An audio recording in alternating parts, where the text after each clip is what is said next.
Qual é a torcida tricolor? Chegamos aqui hoje com mais uma síntese semanal, dessa vez com não muitas polêmicas, mas até que uma certa quantidade de coisas bacanas para falar, algumas nem tanto, mas vamos, que hoje não vamos perder tempo.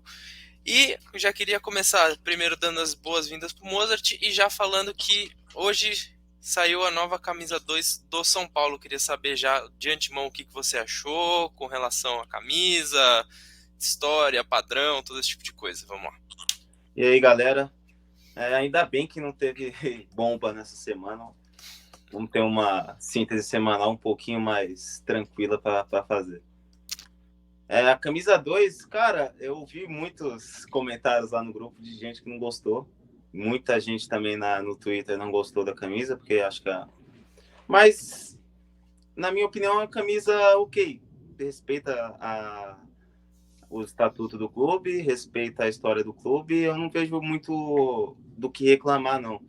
Porque até que se a gente for ter como parâmetro a Adidas do início, com costas totalmente preta ou totalmente vermelha, pô, aquilo era um absurdo. Então, a gente tem uma camisa hoje que é totalmente listrada na parte de trás, não para nem para ter o número. Eu gostei da fonte também, achei uma fonte bem bonita, com a parte vermelha em volta do branco. Gostei da frente, porém tem alguns detalhezinhos que ela não é totalmente Simétrica. simétrica, né? Tem um pouquinho de diferença dos dois lados. Para quem tem toque ver aquilo, fica louco, né? Mas, assim, no geral, eu gostei da camisa. Achei uma camisa bonita. Lembra algumas mais antigas do São Paulo, como em 2007, eu acho, em 2006. E também tem uma da Under que é bem parecida com ela também. Acho que é de 2015. Eu particularmente gostei bastante da camisa, apesar de que eu vou te falar que eu prefiro quando a manga também vem listrada. A manga Eu toda também. vermelha não me agrada tanto. E se for comparar com a do ano passado, que para mim foi a melhor que a Adidas fez até agora, Eu né? também acho. É um pequeno downgrade, mas é uma camisa bonita e é uma camisa que respeita, né?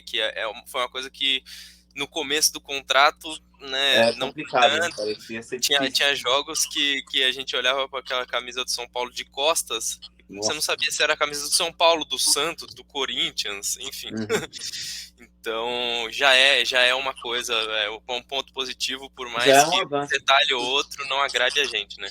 Falando da Adidas, basicamente, até as linhas de treino esse ano tá bem bonita. Gostei das camisas vinho, as camisas vermelhas também de treino, as de viagem. O único porém que tem da Adidas é que às vezes acaba muito rápido, né? Camisas que vão saindo rapidamente, que não seja as de modelo de jogo, acaba muito rápido. Também tem poucas opções, muitas vezes, por torcedor. Mas acho que isso tem a ver muito com o contrato que o São Paulo tem com a Adidas, né? Que não é um contrato, não é um clube que tem um contrato majoritário com a Adidas, igual o Flamengo tem, não é prioridade da Adidas. Então, não sei o quanto que isso que a gente pode reclamar disso em referente ao clube. Mas questão da Adidas nesse ano, acho que acertou em quase todas as linhas. Achei a única coisa que eu não gostei foi a camisa de goleiro. Não, aquilo Achei, ali é brincadeira, né? Aquilo ali é achei brincadeira. bem difícil mesmo. Acho que eu não comprarei essa, não. Não Mas só o design não é bonito, como também é igual de todos os outros, né? tem esse porém, né? Sempre é o mesmo template, né? Para todos. E em alguns clubes isso não se encaixa, né? Tipo, não tem nenhuma. Diferente do ano passado, as camisas de goleiro do ano passado foi muito bonita, até acabou muito rápido. Essa que é crítica, né? Acabou muito rápido aquela que o Volpe foi campeão paulista. Nossa, a camisa não tem mais. Não acho, você não achava ela para comprar em outubro, cara. Procurava e não achava. Que era em homenagem ao Gilmar, né? Então, Uhum. então já comparando com a camisa desse ano de goleiro, fica muito a desejar, cara. Fica, mas assim, pelo menos a gente tem camisa um e 2 que são as mais importantes ali, que É um são avanço. bonitas, que respeitam o clube, a história, o estatuto. né? A Adidas finalmente fazendo um trabalho bom nesse aspecto. Bom, agora a gente podia falar um pouquinho com relação aos jogos que a gente teve essa semana. Olhando para o jogo que a gente teve do Santos e olhando para as decisões que foram tomadas no jogo contra o Everton, o que a gente pode esperar daqui para frente? Que percepções que a gente pode ter e projeções a partir desses jogos? É meio difícil até, né, você comparar os dois jogos, porque é meio um contraste, né? No jogo contra o Santos, o São Paulo foi bem, flertou com muito bem, só em alguns momentos que recuou, colocou o time e deixou o Santos meio que tentar sonhar com a vitória ou com o empate. Em comparação com o jogo de ontem, é meio que você não tem nenhuma comparação para fazer. Eu acho que o Jandrei, nos dois jogos, ele foi muito bem, que foi o de ontem. Já na segunda-feira, tem algumas dúvidas em relação àquela bola, se dava ou não para ele pegar. Eu acredito que era possível, sim, ele tirar aquela bola, apesar de ser uma bola difícil que vinha em diagonal. Eu acredito que para os próximos jogos da Sul-Americana agora ficou bem encaminhada a classificação. O São Paulo vai priorizar o brasileiro, né, e vai priorizar a Copa do Brasil. Eu acredito que isso seja correto nesse momento da competição. Chegando no mata-mata, aí é outra história, né? Aí a gente vai ver também quem a gente vai pegar, porque tem outras equipes que vêm da Libertadores. Então, é difícil projetar o mata-mata da Sul-Americana. Mas, por enquanto, no brasileiro, o São Paulo faz um campeonato digno, faz um campeonato ok. Tem 7 pontos em 12. Vai agora para Fortaleza para jogar contra o ex-clube do Rogério. Acho que eu estou meio esperançoso de um bom resultado, porém o Fortaleza é uma equipe que veio para jogar contra o Corinthians e jogou bola, jogou muito bem, o primeiro tempo principalmente, o Cássio salvou o Corinthians, então um jogo muito difícil, jogo dificílimo na casa do Fortaleza. O Fortaleza deve vir com a faca nos dentes para ganhar da gente, mas estou esperançoso, né? Vamos ver aí o que vai ser. Eu acredito que o brasileiro do São Paulo pensando nessa sexta colocação, quinta colocação, pensando bem positivo, uma quarta colocação, uma vaga direta para a Libertadores seria excelente. Mas o São Paulo não briga por títulos no brasileiro, né? Tenta brigar por títulos no mata-mata. Eu acredito que seja isso, né? Acho que vem para o jogo contra o Fortaleza vem bem, porque o time fez um bom jogo contra o Santos e foi poupado em maioria contra o Everton ontem. Então, um time descansado, a gente procura um time descansado para domingo e vamos em busca de um bom jogo aí, né? Sim, com certeza. Inclusive, é importante a gente pontuar para o pessoal que está assistindo que a posição do Fortaleza na tabela é muito ruim. É extremamente ruim. Só que não dá para se iludir achando que é peso morto, Sim. que é jogo para o São Paulo ir lá e passear. Porque ontem mesmo o Fortaleza fez um jogo duríssimo com o River Plate, perdeu diversas chances, teve mais chances de vitória do que o próprio River. Então, assim, não dá pra gente achar, depois do jogo que eles fizeram contra o Corinthians e contra o River Plate, não dá pra gente achar que o Fortaleza vai ser um peso morto e que ter que chegar lá e passear. Exatamente. Às vezes a gente vê pela tabela e acha, esse time tá lá embaixo, pô, a gente vai ganhar fácil. Pô, mas o Fortaleza é uma equipe muito bem treinada, cara. Ele tem praticamente todos os seus movimentos muito bem coordenados, bem encaixadinho, e quando eles encaixam o jogo é muito difícil de ganhar, muito difícil mesmo. São Paulo vai para o Ceará com um jogo que é muito difícil de ganhar, mas quem sabe, né? Sim, com certeza. E a gente falando dos últimos jogos, poupar jogador, rodar elenco, a gente viu uma cara que fazia quase um mês que a gente não via no jogo ontem, né? Que foi o Gabriel Neves. Eu queria saber o que você achou da atuação dele, como é que foi ali o que ele precisava fazer pro time, o que foi que ele conseguiu, o que ele não conseguiu, foi bem, foi mal. Eu estava bem esperançoso do Gabriel fazer um bom jogo. Até para colocar uma duvidazinha na cabeça do Rogério, eu acho que ele é um jogador muito bom. Principalmente se ele for jogar de primeiro volante, eu acho que ele consegue fazer a saída de bola de maneira muito efetiva, até para o estilo de jogo do Ceni, vendo aqui de fora. mas não foi o caso, né? Ontem ele foi um jogo extremamente apagado do Gabriel Neves, fez um jogo extremamente quase sem nenhuma intensidade. E isso é o que vem mais sendo cobrado para ele. E ele não conseguiu, simplesmente assim, porque ele é um jogador que ele carimba a bola muitas vezes. Então ele é um jogador de dar muito passe, de dar o controle de jogo do São Paulo. E o São Paulo justamente não teve isso. Principalmente no meio-campo do São Paulo. O São Paulo em inferioridade numérica em relação à equipe do Everton, sempre precisava do Gabriel Neves fazendo carimbando a bola quase que sempre, e ele pouco apareceu, pouco teve intensidade. Na marcação também não conseguiu jogar, não conseguiu se impor. A equipe do Everton engoliu ele o jogo quase que inteiro. Mas eu espero que seja por causa de ritmo de jogo e por causa da contusão dele, que ele teve uma pequena contusão e vinha sem jogar. Ele vem sem jogar o ano inteiro quase, né? Mas se você quer causar uma dúvida no seu treinador, cara, você tem que superar essas coisas, né? Porque como é que o Rogério vai colocar ele agora, né? Qual vai ser a desculpa, qual vai ser o argumento para se colocar ele nesse momento? É meio difícil. Então, com o Colorado, por exemplo, o Colorado no jogo contra o Santos, ele errou algumas posses de bolas, ele tem uma intensidade um pouco também baixa, ele é um jogador que tem uma recomposição defensiva pequena, baixa, e teve um pouco de dificuldade, mas se você comparar com o jogo do Neves, por exemplo, é totalmente diferente, apesar dos dois terem jogado em posições diferentes, mas o Colorado foi bem melhor no jogo contra o Santos do que o Gabriel Neves foi nesse jogo contra o Everton. E o Santos tem muito mais qualidade que o Everton, né? Então fica uma comparação meio que difícil para o Neves, né? E o Ceni já não gosta.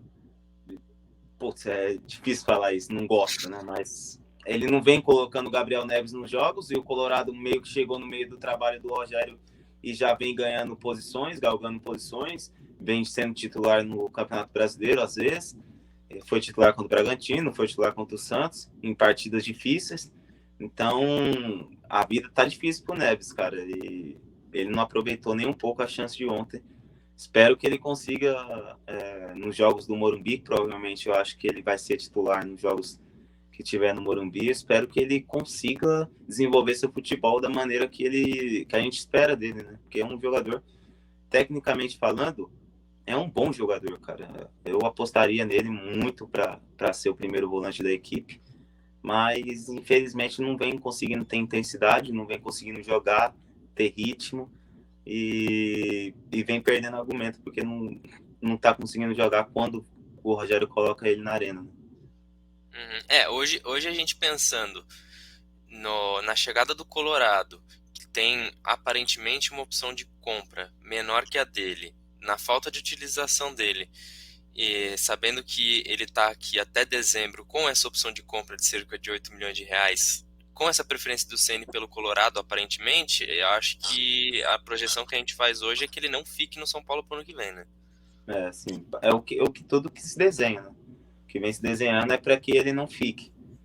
Mas, por exemplo, não é um jogador para você condenar a carreira dele só porque ele veio para São Paulo e não conseguiu desenvolver seu futebol. Acho que, por exemplo, vai ter clubes aí no Brasil mesmo que vai atrás dele, e ele pode vir a fazer uma temporada aí, até mesmo no Brasil ou em outro lugar, muito boa, e às vezes a gente fica aqui de mão abanando. Até porque saindo do São Paulo, ele fica aparentemente sem clube, né? Ele volta para os empresários. Ele, de acordo com o Belmonte, se eu não me engano, o São Paulo não pegou ele por empréstimo do Nacional. Ele saiu livre do Nacional. O São Paulo pagou uma quantia para os empresários dele por 60%. Foi com o Calheri, então.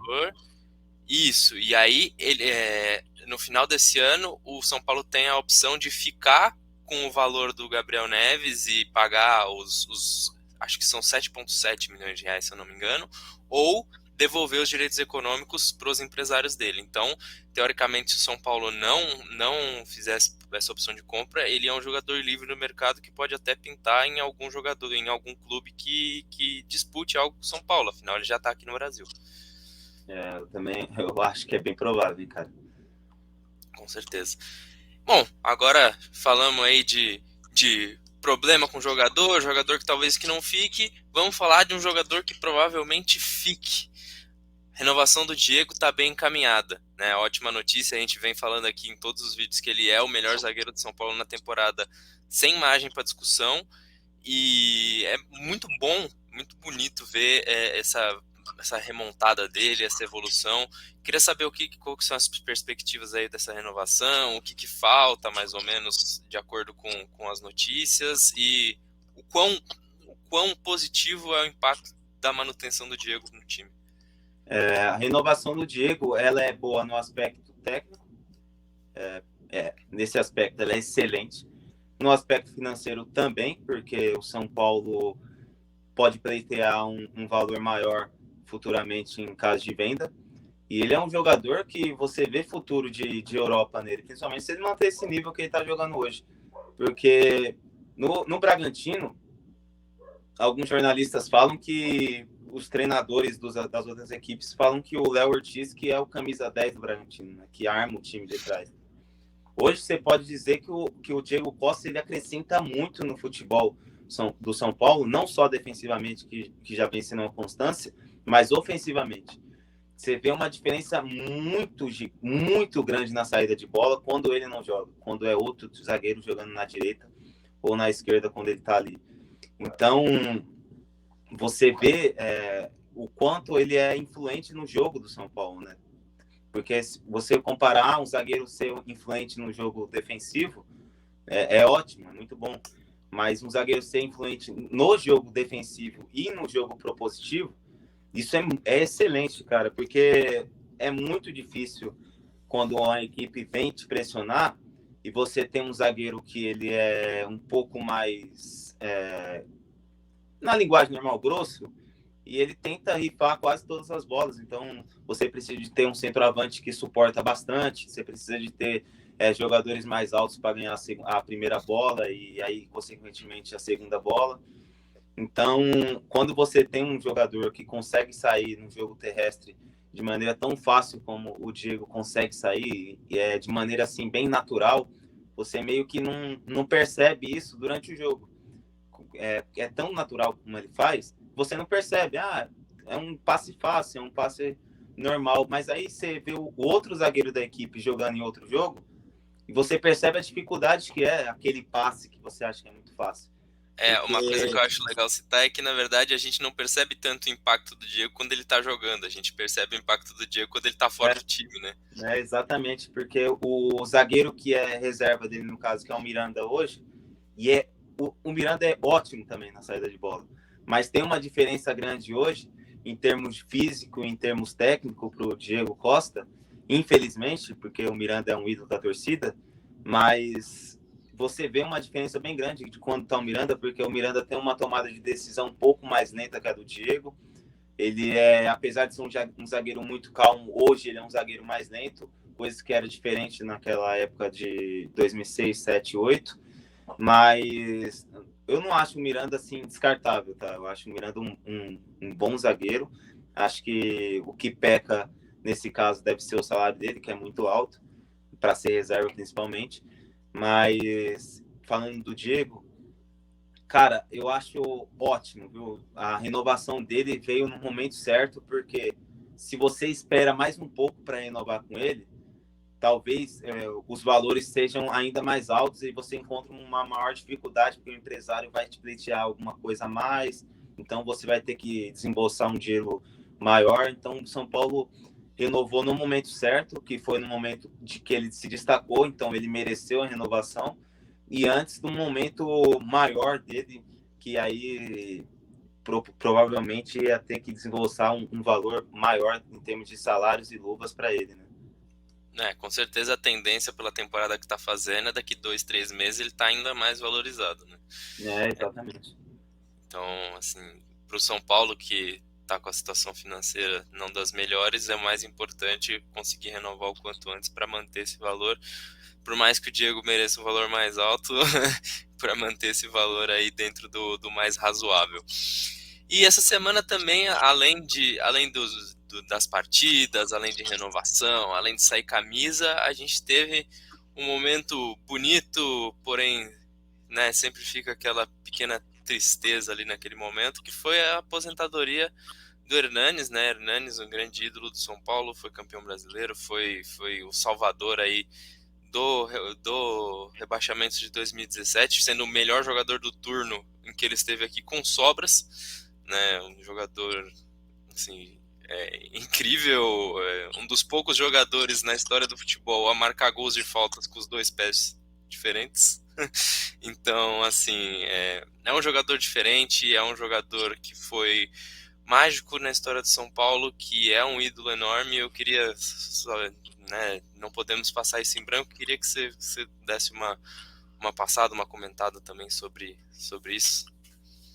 Falar do Hernanes, para mim, deveria ser fácil, porque ele é um ídolo incontestável, um dos maiores ídolos desse clube. O São Paulo tem muito ídolo, né? E o Hernanes é um deles.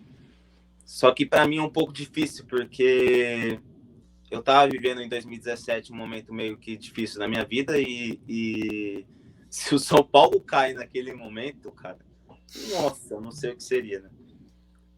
E com a chegada dele, trouxe esperança não só para o São Paulo, mas também para a minha vida, no caso.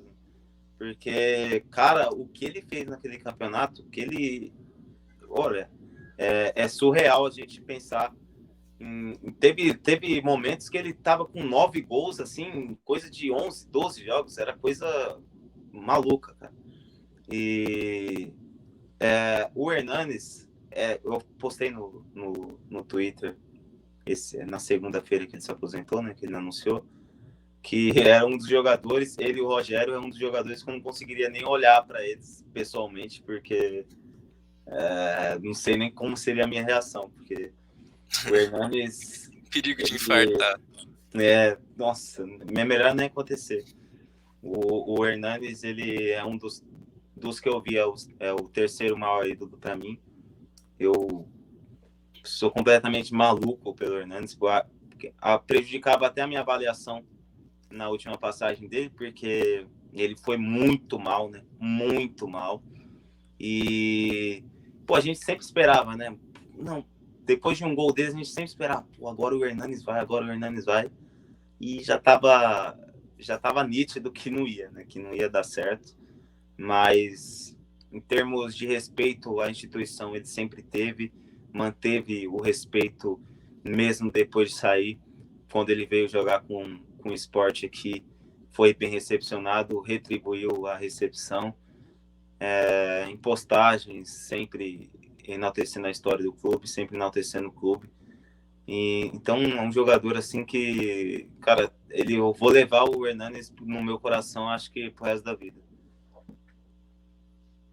E é realmente um ídolo, é um cara que parece ser sensacional, um cara que respeita muito a instituição, a torcida, isso, assim, não só o cara faz em campo, mas tudo que ele representa também fora dele é muito bonito, muito importante. E é complicado o momento que esses caras têm que aposentar, né? Mas infelizmente esse momento chega. Assim como chegou pro Rogério, pro Lugano, que tá próximo de chegar pro Miranda também. O Hernanes, de certa forma, é mais fácil pro torcedor de São Paulo, porque ele não tá mais aqui, né? Diferente do baque que você teve em 2015, quando você, por exemplo, eu nunca vi um goleiro que não seja o Rogério Ceni com a camisa do São Paulo. Então, a partir do momento que você pensa, caramba, mano, ano que vem não vai ser o Rogério, não é porque ele não tá machucado, ou porque foi suspenso, não, é porque ele não tá mais. Então, é bem mais difícil nesse caso.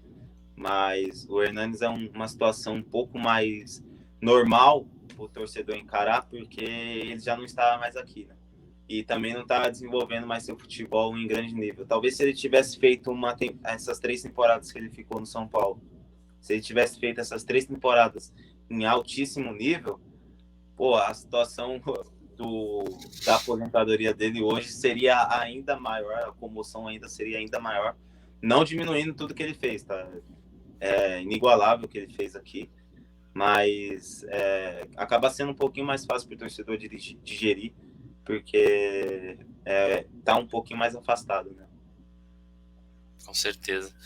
E a gente, né, agora, pô, assunto que dói, que é bonito, que emociona, mas vamos continuar falando também de realidade financeira, de contrato e tal.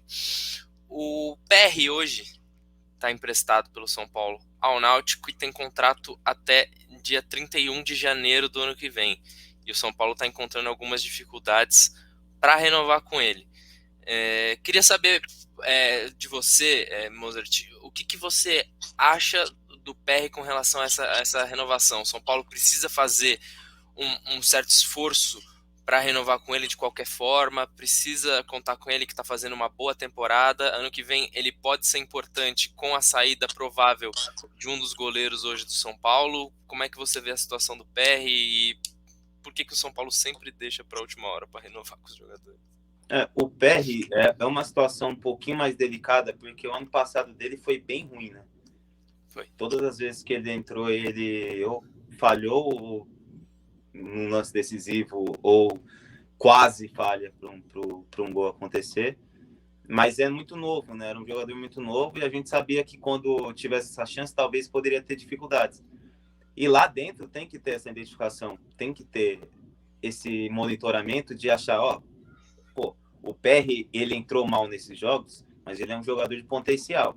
Então, se a gente for emprestar ele ano que vem, vamos renovar ele agora, porque se ele está em baixa, a gente consegue renovar o contrato dele por um valor mais baixo e, consequentemente, a gente ganha um tempinho para ele evoluir e a gente vê aí a situação dele no Náutico. Se ele for bem no Náutico, a gente reintegra ele para fazer parte do elenco. Só que parece que não foi, né, o que aconteceu. Não teve essa avaliação. Ele vai para o Náutico e o empréstimo, assim, é muito bom, o empréstimo para ele, porque ele vai para um clube menor, vai disputar quase sempre titular, então ele vai evoluir bastante durante o ano. O empréstimo, do ponto de vista esportivo, tanto para ele quanto para o clube, para o Náutico, para o São Paulo e para ele, é muito bom. Só que aí você não renovou com ele, né? Então, teoricamente, você já não acreditava nele, né? Porque você entrega ele meio que de bandeja para o Náutico. Porque o Náutico pode assinar um pré-contrato com ele em julho e ter ele pro restante aí dos anos que ele assinar. E o São Paulo, então, o São Paulo hoje vê que ele tem uma atuação boa, ele está fazendo um bom ano pelo Náutico, e aí o São Paulo vai tentar renovar. E aí se torna mais difícil, né? Como é que você vai falar com o empresário dele? Ele está em um momento de alta, teoricamente, então o empresário vai jogar os valores um pouquinho mais alto. Eu, olhando pela situação desse momento, o São Paulo não pode fazer nenhum tipo de esforço muito grande para o PR renovar.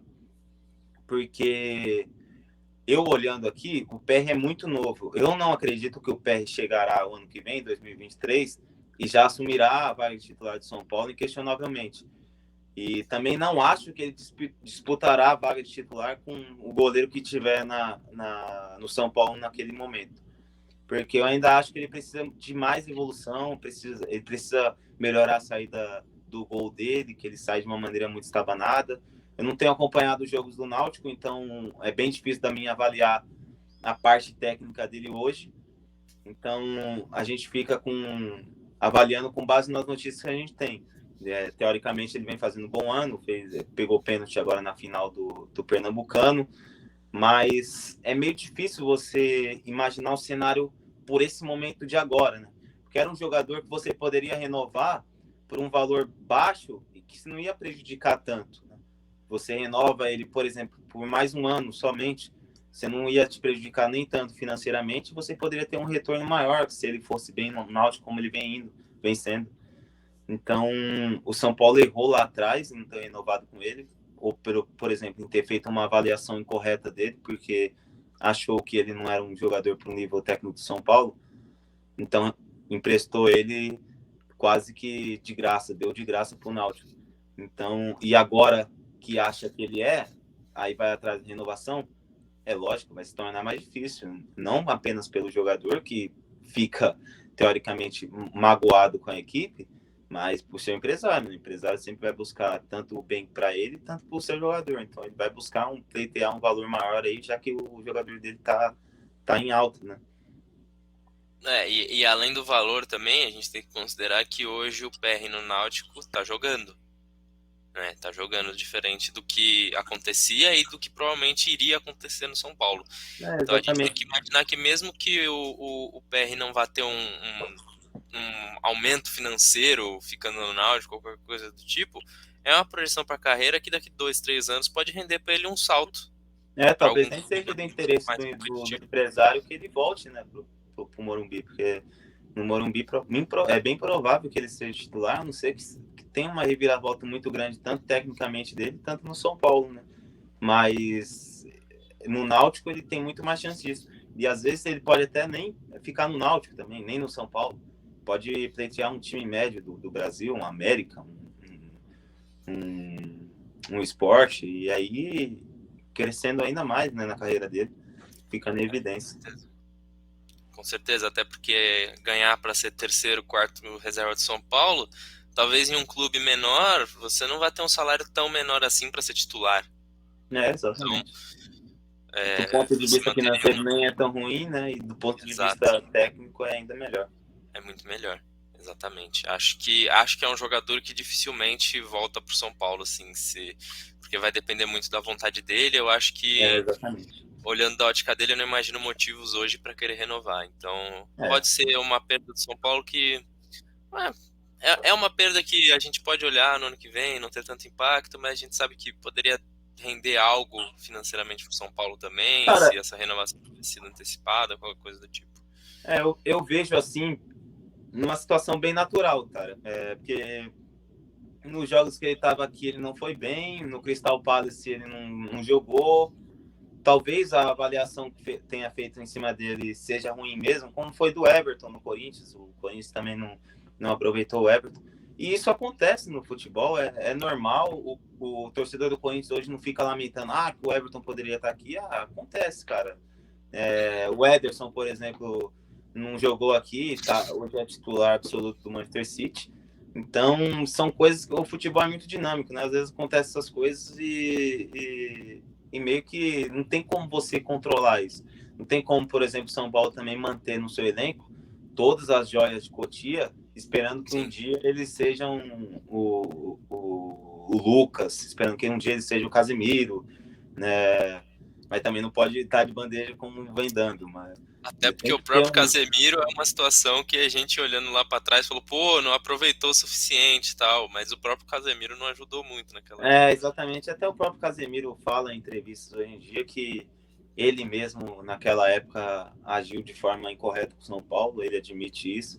Então, são situações assim que é muito específica de cada um, né? Porque a avaliação ela é muito de quem está lá no dia a dia para esse tipo de jogador, principalmente para goleiro, porque o goleiro só joga um, então você vê o treinamento do cara, você sabe que aquele jogador tem potencial, então é muito difícil a gente de fora poder avaliar, o PR vai ser um goleiraço, vai ser um goleiro de seleção, então o São Paulo tem que buscar a renovação dele, então é muito difícil a gente fazer qualquer tipo de avaliação mais firme, né, nessa situação.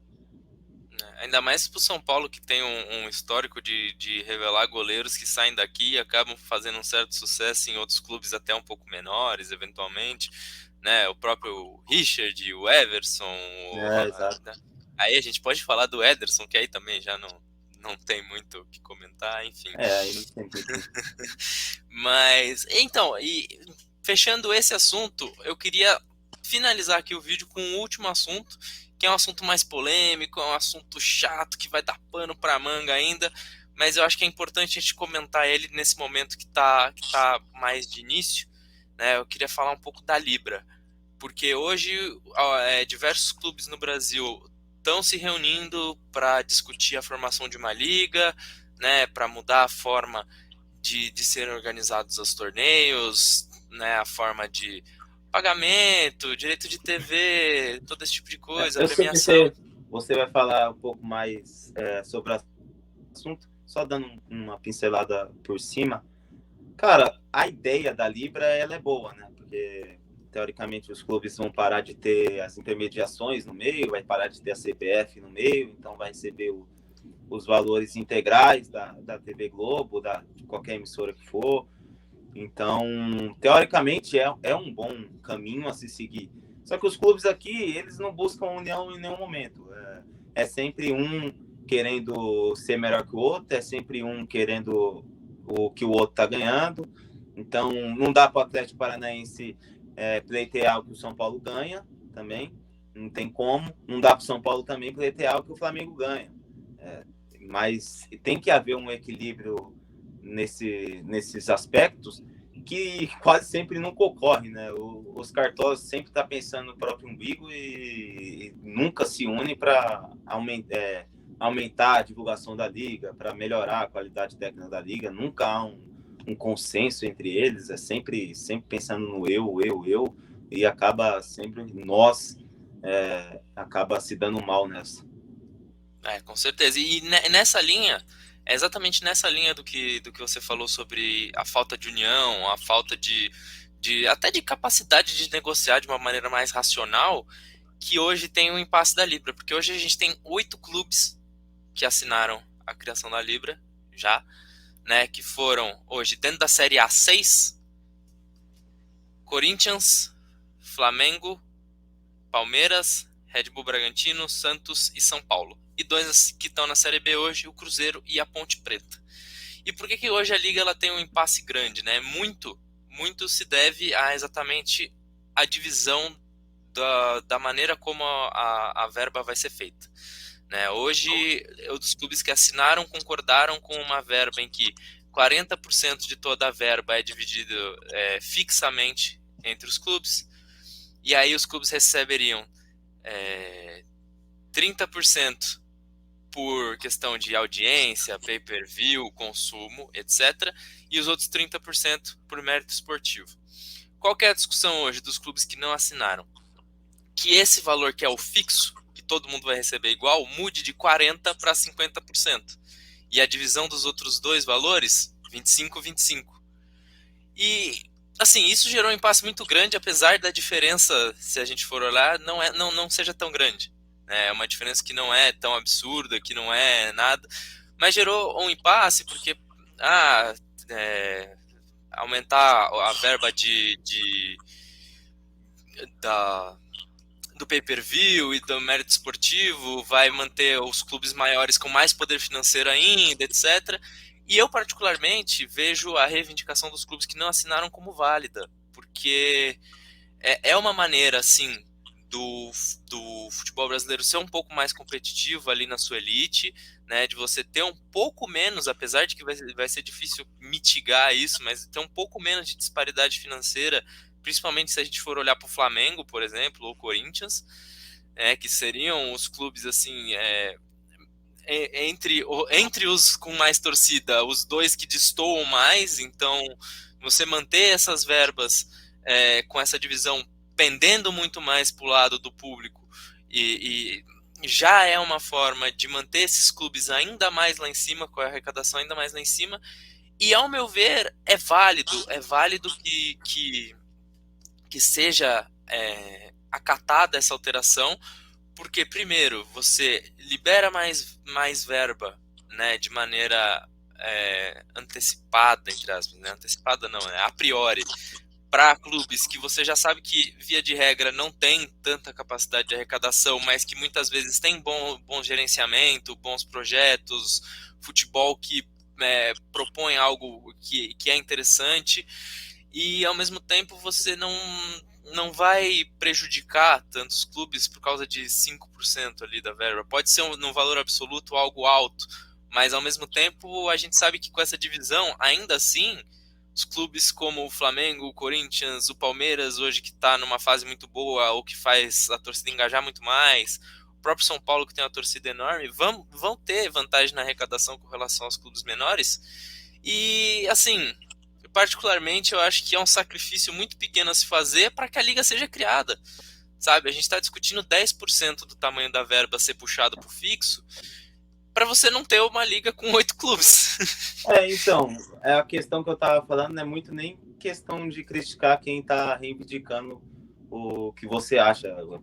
Se o clube acha que ele tem direito, ele tem que ir atrás mesmo. A questão mais da minha crítica é em questão do ego, né, de cada um, que é sempre, tanto por parte do Atlético Paranaense que está lá criticando, e tanto por parte do Flamengo que está aqui organizando a liga.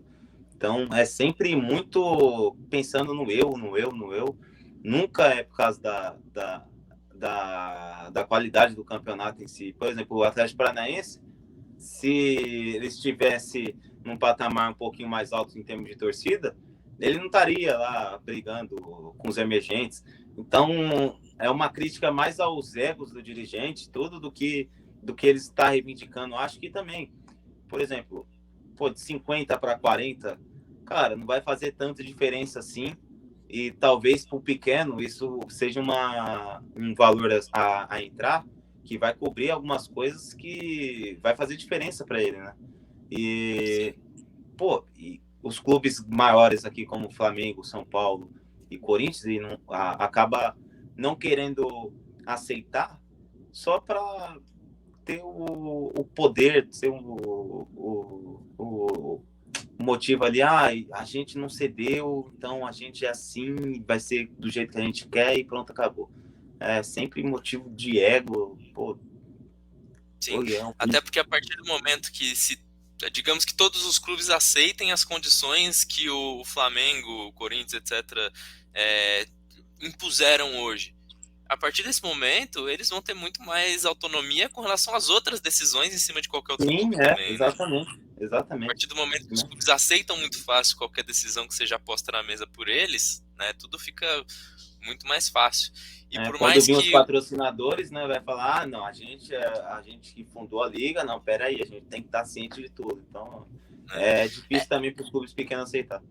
É exatamente isso. E por mais que o São Paulo tenha aceito e assinado a liga no formato como foi proposto, eu particularmente tendo a concordar mais com os clubes que hoje reivindicam a mudança dos 40% para os 50%.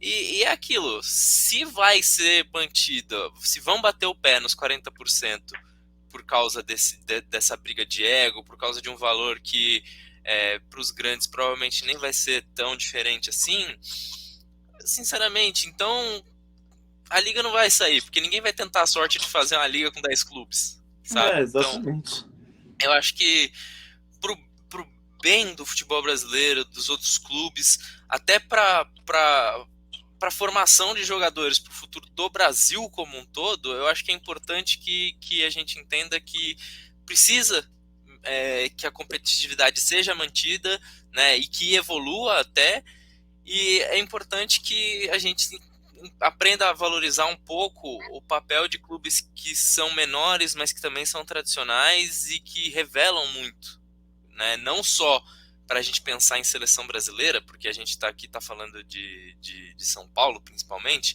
mas também revelam muito para clubes que acabam buscando e coletando jogadores em clubes que têm menos capacidade financeira. Então, a gente garantir que qualquer clube com bom projeto, com todo esse tipo de coisa, se mantenha bem e competitivo, também abre possibilidades para eles revelarem melhores jogadores e que eventualmente pode aparecer até no São Paulo em algum momento. Então, justamente, acaba, se você for pensar no bem de todo mundo, acaba todo mundo ganhando aí um pouquinho. Só que redes nunca pensam, né? Impressionante. É impressionante mesmo. Bom, mas então por hoje é isso. Essa semana não foi tão movimentada, mas a gente falou bastante, né? Teve bastante assunto, nenhum muito polêmico desse último. E é isso aí, Mozart. Agradecer aí de novo, sempre, todo o conteúdo que você acrescenta aqui pra gente. E é isso aí, a gente se vê aí no próximo vídeo de jogo, pessoal. Muito obrigado e vamos São Paulo.